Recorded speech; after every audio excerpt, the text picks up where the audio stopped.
भारत के ही प्राचीन इतिहास में एक गहरी बुद्धि ने जन्म लिया, वेद, जिसका संस्कृत में अर्थ है ज्ञान, भारतीय संस्कृति और आध्यात्मिकता की नींव बने। ये पवित्र ग्रंथ मात्र धर्म ग्रंथ नहीं, श्रुति के रूप में पूजनीय है, जो सुना जाता है।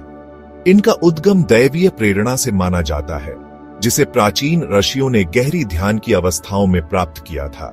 वेद किसी एक लेखक या एक ही काल की रचना नहीं है। ये पीढ़ियों से चली आ रही ज्ञान परंपरा का प्रतिनिधित्व करते हैं, जिसे सदियों तक मौखिक रूप से आगे बढ़ाया जाता रहा, इससे पहले कि उन्हें लिखा गया। यह मौखिक परंपरा याद रखने और सुनाने पर जोर देने के साथ वैदिक ज्ञान की शुद्धता और निरंतरता सुनिश्चित करती थी। वेद केवल धार्मिक ग्रंथों से कहीं अधिक हैं।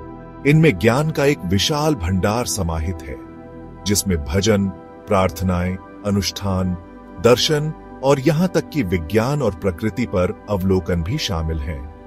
वे जीवन का एक समग्र दृष्टिकोण प्रस्तुत करते हैं, व्यक्तियों को उनकी आध्यात्मिक यात्रा पर मार्गदर्शन करते हैं और ब्रह्मांड के रहस्यों के बारे में अंतर्दृष्टि प्रदान करते हैं। 4 वेदों में सबसे पुराना ऋग्वेद उस विस्मय और आश्चर्य का प्रमाण है, जिसके साथ प्रारंभिक मनुष्य प्राकृतिक दुनिया को देखते थे। 1000 से अधिक भजनों या सूक्तों से युक्त यह प्रार्थनाओं, आह्वानों और प्रकृति की शक्तियों को मूर्त रूप देने वाले देवताओं के समूह की स्तुति का संग्रह है। अग्नि के देवता ऋग्वेद में एक केंद्रीय स्थान रखते हैं। वह मनुष्यों और देवताओं के बीच मध्यस्थ हैं, स्वर्ग में प्रसाद ले जाते हैं और पृथ्वी पर दिव्य कृपा लाते हैं। इंद्र गड़गड़ाहट और बारिश के शक्तिशाली देवता, शक्ति, साहस और बुराई पर अच्छाई की विजय का प्रतिनिधित्व करते हैं। ऋग्वेद के भजन कल्पना और प्रतीकवाद से भरपूर हैं, जो प्राकृतिक दुनिया और उसकी लय के प्रति गहरी श्रद्धा को दर्शाते हैं। सूर्य, चंद्रमा, तारे, हवा, नदियां, ये सभी ईश्वर के रूप माने जाते हैं, सम्मान और आराधना के योग्य हैं। यदि ऋग्वेद शब्द है और यजुर्वेद कर्म, तो सामवेद वेदों का संगीत है। यह अनिवार्य रूप से एक धार्मिक संग्रह है, जो बड़े पैमाने पर ऋग्वेद के भजनों से लिया गया है, लेकिन उन्हें अनुष्ठानों के दौरान जप करने के लिए संगीत में स्थापित किया गया है। सामवेद को भारतीय शास्त्रीय संगीत का स्रोत माना जाता है। इसकी धुनें गायकों और संगीतकारों की पीढ़ियों से मौखिक रूप से चली आ रही हैं। अपनी जटिल लय, जटिल स्वरों और उद्दीपक शक्ति के लिए जानी जाती है। कहा जाता है कि सामवेद के भजनों के जप से शांति और आध्यात्मिक उत्थान का वातावरण बनता है।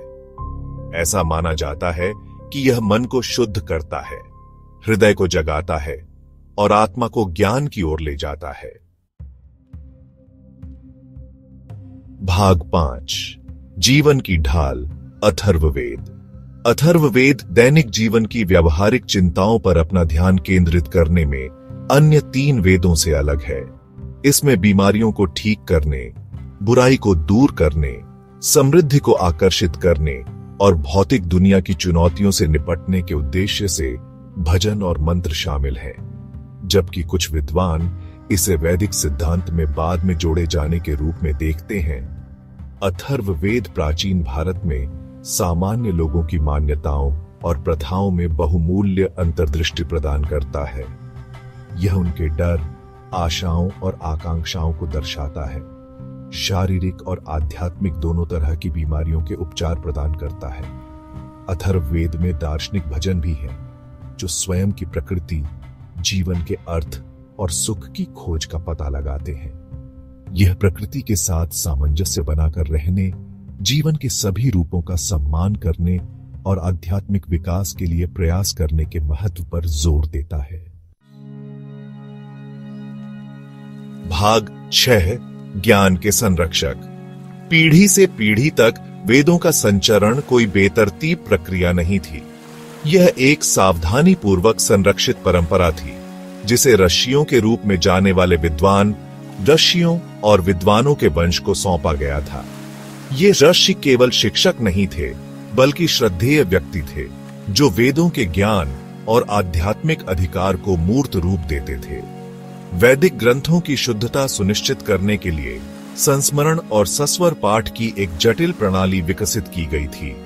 वेदों को विभिन्न शाखाओं या शाखाओं में विभाजित किया गया था, जिनमें से प्रत्येक के पाठों के जप और संरक्षण की अपनी अनूठी पद्धति थी।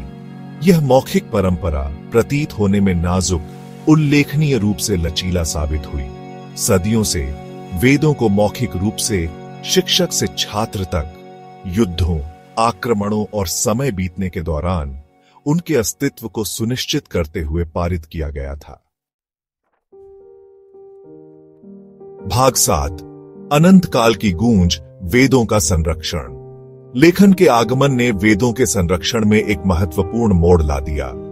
ताड़ के पत्तों की पांडुलिपियां पवित्र ग्रंथों के साथ सावधानी पूर्वक अंकित इस प्राचीन ज्ञान को संरक्षित और प्रसारित करने का प्राथमिक साधन बन गई। ये पांडुलिपियां अक्सर सुंदर सुलेख और चित्रों से सजी होती है, बेशकीमती संपत्ति थीं, जिन्हें मंदिरों और मठों में सावधानी पूर्वक संरक्षित किया जाता था।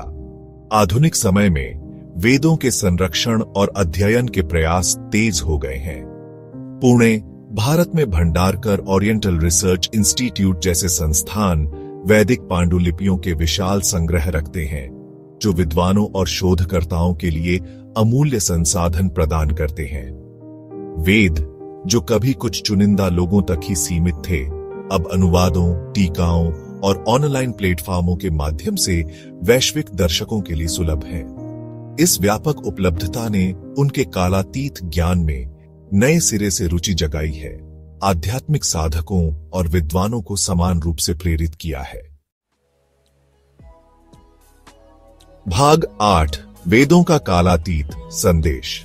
वेदों की स्थायी अपील उनके कालातीत संदेश में निहित है, जो सांस्कृतिक और ऐतिहासिक सीमाओं को पार करता है। अपने मूल में वेद अर्थ, उद्देश्य और स्वयं से बड़ी किसी चीज के साथ संबंध के लिए सार्वभौमिक मानवीय लालसा की बात करते हैं। धर्म की अवधारणा, जिसे अक्सर कर्तव्य, धार्मिकता या नैतिक आचरण के रूप में अनुवादित किया जाता है, वैदिक विचार के केंद्र में है। यह ब्रह्मांडीय नियम के अनुसार रहने, स्वयं, परिवार, समाज और ईश्वर के प्रति अपने दायित्वों को पूरा करने के महत्व पर जोर देता है। वेद सभी प्राणियों की अंतर संबंधितता पर भी जोर देते हैं। अहिंसा या अहिंसा की अवधारणा शारीरिक हानि से परे करुणा, सहानुभूति और जीवन के सभी रूपों के प्रति सम्मान को शामिल करती है। भाग 9, स्थायी विरासत। वेद, हालांकि मूल रूप से प्राचीन है, 21वीं सदी में भी उल्लेखनीय रूप से प्रासंगिक हैं। नैतिकता, आध्यात्मिकता और ज्ञान की खोज पर उनकी शिक्षाएं जीवन के सभी क्षेत्रों के लोगों को प्रेरित और मार्गदर्शन करती रहती हैं। योग और ध्यान से लेकर आयुर्वेद और पर्यावरणवाद तक वेदों का प्रभाव विविध क्षेत्रों में देखा जा सकता है। भारतीय संस्कृति और उसके बाहर को आकार देता है। जैसे जैसे हम आधुनिक दुनिया की जटिलताओं को नेविगेट करते हैं, वेद ज्ञान का एक प्रकाश स्तंभ प्रदान करते हैं, जो हमें हमारी अंतर संबंधितता, आध्यात्मिक विकास के लिए हमारी क्षमता और धर्म के साथ जीवन जीने के महत्व की याद दिलाते हैं।